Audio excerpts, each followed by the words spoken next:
So hello from Green-Mopeds at Strawberry Hill. So today we're going to look at the Askoll Evo, which is the updated version from Askoll out of Italy. It's worth comparing obviously what the new version has to the existing version, which is still available. So we've got here the Askoll ES3 in blue and the Askoll Evo ES3 in this silver colour, which is actually the only colour it's available in, the silver with the sort of green flash. The ES2 Evo comes with a blue flash, but that's the colours. So that's the first comparison. The next thing to say, looking at the bikes, is obviously the this Askoll ES3 here on the right. It's got these chrome wheels, whereas the Evo, and I think going forward all wheels are going to be coming in black. Not a big issue, but something to compare. You'll also notice that the forks are black here and they are silver on the ES3. Another sort of visual difference is that on this ES3 here, this screen is optional, this big screen. They do also do a smaller screen, but both optional. Whereas on the ES3, this screen here comes as standard. Okay, so you can actually put the other screen on it, but that's a standard element of the Evo. The prices are actually a little bit different, so it is worth sort of trying to justify that. One of the things is that, as you can see here, the ES3 standard, although a two-seater, as you can see, it does have pegs for a rear passenger. Your sort of real estate, if you like, to actually have the second person on is actually quite limited, whereas if you compare the two, you can now see that the ES3 Evo does actually have a much larger seat, much more comfortable for the second person. If you're comparing Askoll to other brands, one thing to remember, of course, is that the Askolls all come with the rear rack as standard. As you can see here, the lights are actually part of that, so hence that's why you get it as part of the bike itself. Also, another difference between the two is if you look at the ES3 here, it's a drum brake on the rear. And what they've done is they've upgraded the brakes on the ES3 Evo to be discs front and back, so better stopping power. Okay, so essentially those are the main visual differences. One of the other things to compare is obviously the performance. Essentially these bikes are the same, so technically that is, and under the hood, if you like, underneath here, you still have these 54 volt batteries. They're 21 amp hour each. Both of them combined weigh 8 kilos. So you can see here you come with a charger built in, and this is actually quite a unique feature of Askoll, that you actually need the charger on board to use the bike, because the power is coming through there into where the battery packs go. The other thing is that you can charge the batteries on the bike. Obviously you just plug this into a 13 amp plug, but if you want to charge them off the bike, you obviously just whip them out by detaching the cable there. But this charger can only charge one battery off the bike.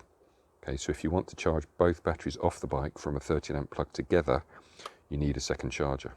Okay, so interesting approach. Some of the other brands like Torop don't do it like that. NIU with their 2-battery, NGT, they don't do it like that either. But one customer did actually say he quite liked the fact that the charger is coming with him as he's riding around, rather than having to carry it in a top box or a a bag or something like that. So yeah, the charger is actually an inherent part of the bike and is needed when you actually use it. Here you can see that this is where you're getting the extra sort of real estate, if you like, from your rear seat if you compare it to the ES3 over there. Okay, so, and then handles obviously to hold on to. The top box that is shown on this Askoll is actually a Givi rebranded bike box. You can obviously buy a Givey box independently, or a shad or something like that, but Askoll are doing their own branded Givey boxes. They're also doing a Tucano Rubano skirt, which is a rebrand from Tucano Rubano. In terms of the batteries, as I said, they are 54 volt. They charge in 3 hours, which is one of the sort of also improvements that they're stating in this bike. The weight of the bike is actually 70 kilos without the batteries, and as I said, the batteries are 4 kilos each, so quite light to carry around, especially compared to some other ones.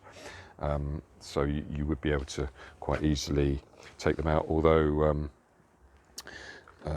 you know, you have to unhook them with this cable here from each, and then whip them out.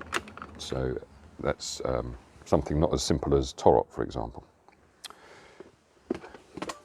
Okay, so the other big change about this bike is the fact that they've moved from an analog dash. So as you can see here on the ES3, so you've got your analog, and then you've got your charging batteries charge here, and then, you know, trip and time and things like that, to a fully electronic digital dash. And it's got a Bluetooth connection now to an app which you don't have on the standard Askoll. We can show you that on another video. We can't show you this on the phone at the same time right now, but yeah, it's all part of them you know, coming to the digital age and adding an app feature into their model range, like New Do and Torot to some extent, and Super Socko. Okay, so here you can see on the dash you've got 2 batteries, 37% charge, which as an aside, that's how all batteries come initially, 37%, and then you charge them up from there. Got a Bluetooth connection going on there. You've got trip and miles there. Here you can see the modes that you can swap.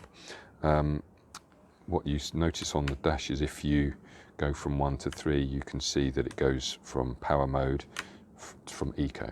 So top speed of this bike is about 45. The range is about 50 miles. So pretty good, comparable, I would say, to a NGT, and a bit better than the standard Torot. It also has regen here, which will give you about 6% back on the power when you're braking. Notice here that there are 2 cylinders that are for brake fluid, and as you see on the standard ES3, you only have 1, because it's obviously got a drum brake at the back rather than disc brakes, so therefore not hydraulic. Okay, so in terms of how it compares to the ES3, as I said, that from a ride perspective, it should be the same. We will do a quick comparison ride on another time, because it is essentially the same motor. It's 3 kilowatts max. It's 2.7 will appear on your V5, which is the continuous power mode. So they haven't changed much, well, anything in fact, about the performance of the bike, other than, you know, it's now got better brakes.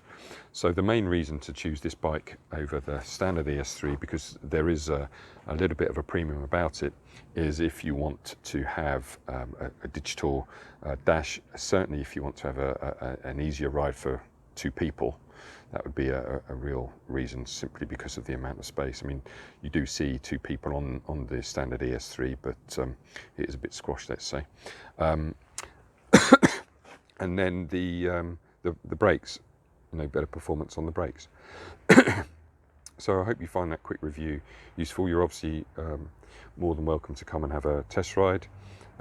If you tried the ES3, and you would have tried the ES3 Evo from a performance perspective, and any questions, please feel free to contact us at hello@green-mopeds.com, and we'll be happy to help you. Thanks very much.